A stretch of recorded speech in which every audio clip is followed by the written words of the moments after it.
दोस्तों एक बार फिर से स्वागत है आपका प्रजापति न्यूज में। दोस्तों क्या आपको मालूम है क्यों गिरती है बिजली? शायद नहीं मालूम होगा।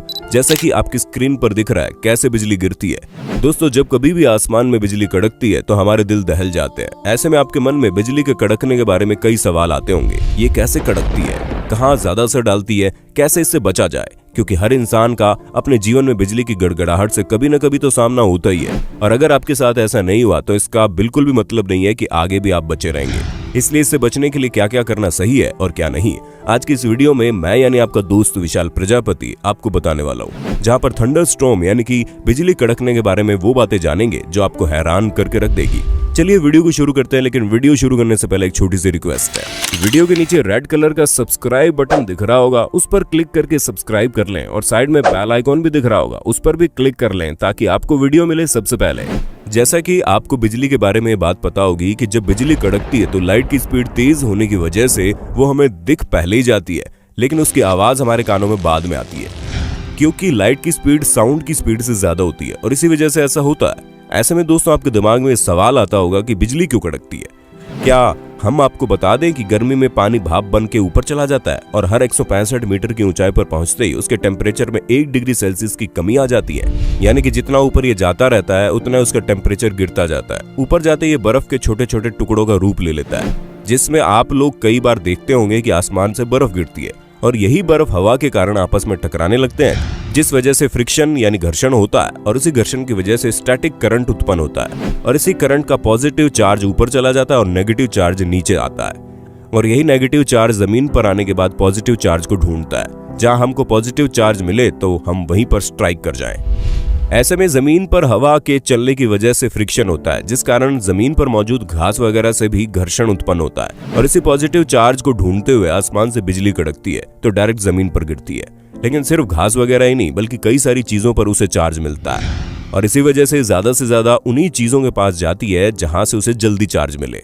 यानी साफ शब्दों में कहें तो नेगेटिव चार्ज वाली बिजली पॉजिटिव चार्ज को ढूंढते हुए जब गिरती है तो उसे लाइटनिंग स्ट्राइक्स या बिजली गिरना कहते हैं। ये जो बिजली गिरती है वो 10 करोड़ वोल्ट की होती है, जिसमें 10,000 एम्पियर का करंट दौड़ता है। दोस्तों हमारे घर में जो करंट आता है वो मात्र 220 वोल्ट का है। ऐसे में आप सोच लो कि 10 करोड़ वोल्ट कितना ज्यादा होगा और इसमें से जो हीट निकलती है वो 27,000 से 30,000 डिग्री सेल्सियस की होती है। ऐसे में अकेले सूर्य का तापमान ही सरफेस पर 6,000 डिग्री सेल्सियस का होता है, जिससे आप समझ सकते हैं कि कितना भयानक तापमान है।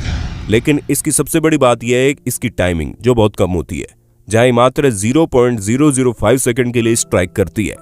चलिए समझते हैं इसमें आवाज क्यों होती है। तो दोस्तों ये जो लाइटनिंग होती है इसका टेम्परेचर लगभग 30,000 डिग्री सेल्सियस का होता है, लेकिन हवा में जो बारिश की बूंदें होती हैं वो ठंडी होती है। ऐसे में जब कोई चीज गर्म चीज है ठंडे से मिलती है तो आवाज करती है। ठीक वैसे ही जब आप गर्म तेल में सब्जी का तड़का लगाते हैं तो तेल से आवाज आती है, या फिर किसी गर्म रोड को पानी में डालते हैं तो उससे भी आवाज आती है। अब दोस्तों इसके बचाव के तरीके सामने रखे गए हैं, जहां पर बेंजामिन फ्रैंकलिन नाम के वैज्ञानिक ने लाइटनिंग रोड लोगों के सामने रखी जो कॉपर की बनी होती है और इसे हम अपने घर के ऊपर लगा सकते हैं, जिससे तार को कनेक्ट करके डायरेक्ट जमीन पर बिछा देते हैं। क्योंकि जब बिजली कड़कती है तो जमीन चाहे कितनी भी तेज बिजली क्यों ना कड़के उसे बड़े आराम से ले लेती है बिना किसी नुकसान के। और इसी वजह से टेलीफोन टावर वगैरह में भी इस तरह के लाइटनिंग रोड लगे होते हैं ताकि बिजली कड़के तो ये रोड के जरिए डायरेक्ट जमीन में चली जाए और टावर को कुछ भी नुकसान ना हो। लेकिन रोड को अकेले लगाने से कोई मतलब नहीं होता, क्योंकि इनके वायर को कनेक्ट करके जमीन तक पहुंचाना भी एक जरूरी काम है। ऐसे में दोस्तों सोचो क्या होगा जब कोई हवाई जहाज हवा में जा रहा हो और उसके ऊपर बिजली गिर जाए। आप बोलेंगे जहाज गिर जाएगा, लेकिन दोस्तों ऐसा कुछ नहीं है, क्योंकि जहाज को ऐसे मेटल से बनाया जाता है जिसके ऊपर बिजली गिरे तो करंट पूरे सरफेस एरिया में फैल जाए और फैलने के बाद जमीन पर चला जाए और ना ही जहाज का इस पर कोई असर होता है। और हाँ, एक बात और समझने वाली है, वो ये कि एरोप्लेन अंदर से खोखला होता है। और अगर आपने हाई स्कूल इंटर में साइंस से पढ़ाई की है तो आपको पता होगा कि फेराडे ने एक केज यानी पिंजरा बनाया था, जिसके ऊपर खड़े होकर वो पिंजड़े पर बिजली देते हैं और उस पिंजड़े के अंदर खड़े हो जाते हैं। अब आप सोचेंगे उन पर बिजली क्यों नहीं कड़कती, तो हम आपको बता दें बिजली सर्कमफ्रेंशियल फ्लो करती है, जिसकी वजह से वो बिल्कुल शॉर्ट यानी छोटा रास्ता खोजती है। अब आपके दिमाग में सवाल आ सकता है कि अगर इस पिंजरे को छुआ जाएगा तो बिजली का करंट हमें लगेगा, तो इसका जवाब ना है, क्योंकि ये पिंजरा बहुत ही बढ़िया कंडक्टर से बना होता है जो डायरेक्ट बिजली को जमीन तक पहुंचा देता है, जिससे आप जब इसे छुएंगे तो आपके लिए कुछ बचेगा ही नहीं। और इसीलिए कहा जाता है कि जब बिजली गिरे तो कार के अंदर बैठ जाइए, ये सबसे सुरक्षित जगह है, क्योंकि बिजली सर्कमफ्रेंशियल फ्लो करके डायरेक्ट नीचे चली जाती है, जिससे आप तक ये पहुंच ही नहीं पाती। ऐसे में दोस्तों जब कभी भी बिजली गिरती है तो वो जल्दी से जल्दी किसी कंडक्टर को ढूंढती है, जिसकी वजह से अगर आप मोबाइल फोन पर बात कर रहे हो तो आपका मोबाइल फोन टावर से कनेक्ट होगा, जिसकी वजह से बिजली डायरेक्ट आपके ऊपर गिर सकती है। जहां अगर आप किसी तालाब या नदी वगैरह के पास खड़े होंगे तो भी बिजली तुरंत आप पर गिर जाएगी, क्योंकि यहाँ जल्दी बिजली गिरती है। और रही बात पेड़ों की, तो पेड़ों पर बिजली बहुत जल्दी गिरती है, इसलिए जब कभी भी बिजली गिरे तो पेड़ों से दूर रहना। इसके अलावा अगर बिजली गिरे तो सर पर छाता मत लगाओ, क्योंकि आप छाते को उसके हैंडल से पकड़े होते हैं, वो डायरेक्ट आपसे जुड़ा होता है, जिसकी वजह से बिजली डायरेक्ट आप पर स्ट्राइक करती है। उसके अलावा घर की खिड़कियों को पकड़कर भी बिजली का नजारा देखने की कोशिश मत करना, क्योंकि वहां भी बिजली तुरंत कैच करके अपना कनेक्टर ढूंढने की कोशिश करती है। वहीं खाली मैदान पर बिजली बहुत तेजी से गिरती है, इस वजह से जब बिजली गिरे तो खाली मैदान में भागना नहीं चाहिए, वरना डायरेक्ट आप पर गिर सकती है। वहीं जमीन पर बैठ जाइए, जिससे बिजली आप पर गिरने की संभावनाएं कम हो जाएंगी। और तो और किसी टावर या फिर खंबे के पास मत खड़े होना, वरना बिजली का झटका लगने से आपको कोई नहीं रोक सकता।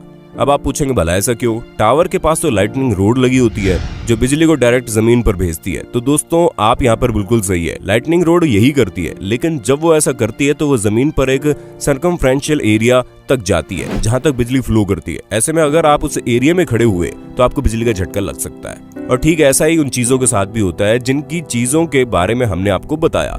आप इन चीजों से दूर रहे, क्योंकि हर चीज का अपना अलग सर्कमफ्रेंशियल एरिया होता है और लोग इसी चीज में फंसकर हर साल हजारों की संख्या में अपनी जान बिजली कड़कने की वजह से गंवा देते हैं। उम्मीद आपको समझ में आ गया होगा कि बिजली क्यों कड़कती है, इससे कैसे बचा जाए। बाकी आपका इस पर कोई सुझाव है तो हमें कमेंट करके जरूर बताइए, हम और हमारे दर्शक उसे जरूर सुनना चाहेंगे। और ऐसे इंटरेस्टिंग वीडियोस को लगातार देखने के लिए हमारे चैनल प्रजापति न्यूज को लाइक, शेयर और सब्सक्राइब कर देना। और हाँ, हम फिर मिलेंगे एक नई वीडियो के साथ, तब तक के लिए जय हिंद जय भारत। दोस्तों आपकी स्क्रीन पे 2 और वीडियोस दिख रही हैं, जिसे देखने के लिए आप इस स्क्रीन पर क्लिक करें। दोनों देखिएगा, बहुत अच्छी वीडियो बनी है।